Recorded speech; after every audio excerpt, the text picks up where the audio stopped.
Praise the Lord. ஆண்டவராக இயேசு கிறிஸ்துவின் நாமத்தினாலே இந்த நாளிலே கர்த்தருடைய வார்த்தை ஏசாயா எழுதின தீர்க்க தரிசன புஸ்தகம் 43ஆம் அதிகாரம் 21ஆம் வசனம். இந்த ஜனத்தை எனக்கென்று ஏற்படுத்தினேன், இவர்கள் என் துதி சொல்லி வருவார்கள். ஆண்டவர் நம்மளை பார்த்து சொல்லிக் கொண்டிருக்கிறார். கர்த்தருடைய பிள்ளைகளே, தேவன் நம்மளை எதுக்காக ஏற்படுத்தினார் என்றால் துதிக்கிறதுக்காக, அவருடைய நாமத்தை மகிமைப்படுத்துறதுக்காக. ஆனால் நம்ம தேவனை உண்மையாகவே துதிக்கிறோமா என்று யோசித்து பார்க்கலாம். நம்ம என்ன பண்ணி கொண்டிருக்கிறோம் என்றால், குடும்பம் பிரச்சனைக்காக அதிக நேரம் தேவனை விட்டு குடும்ப பிரச்சனையை நம்ம பெருசாக நம்ம பார்த்து கொண்டிருக்கிறோம்.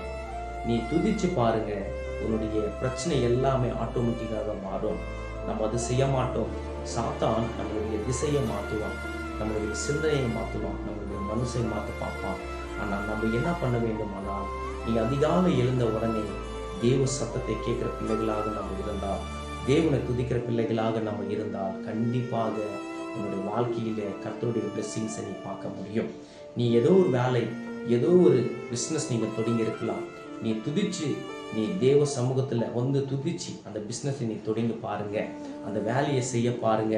ஆட்டோமேட்டிக்காக நீங்கள் நினைக்கிறதுக்கு மேலாக என் தேவன் உங்களை ஆசீர்வதிப்பார் என்று நான் விசுவாசிக்கிறேன். என் வாழ்க்கையில் அநேக சாட்சிகள் உங்களை மத்தியில் நான் சொல்ல முடியும். துதிக்கிற குடும்பம் எந்த இடத்திலும் வெட்கப்படாது. கர்த்தருடைய பிள்ளைகளே, துதிக்கிற குடும்பம் எந்த இடத்துல கீழே விழாது. நம்ம எல்லாரும் கர்த்தரை துதிக்கிற பிள்ளைகளாக நம்ம மாறலாம். தேவ ராஜ்யத்தை நம்ம கட்டலாம்.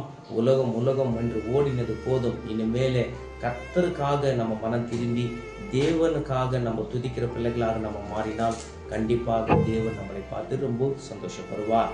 நம்ம தேவனுடைய ஆசீர்வாதத்தை பெற வேண்டுமானால் ஒரே ஒரு வழி, துதிக்க நம்ம கற்றுக்கொள்ள வேண்டும். இனிமேலே வார்த்தை மூலியமா கர்த்தர் உன்னோடு பேசினார் நாம் விசுவாசிக்கலாம், அவரை துதிக்கலாம்.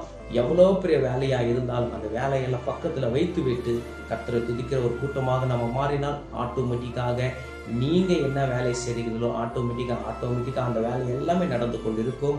முதலாவது தேவனுக்கு முதல் இடத்தை கொடுத்துட்டு அப்புறமா தான் எல்லா வேலையும் நம்ம செய்யலாம். கர்த்தர் இந்த வார்த்தை மூலமாக உங்களோட பேசினன்று நான் விசுவாசிக்கிறேன். கர்த்தர் தாமே உன்னை ஆசீர்வதிப்பாராக. ஆமேன், ஆமேன், ஆமேன்.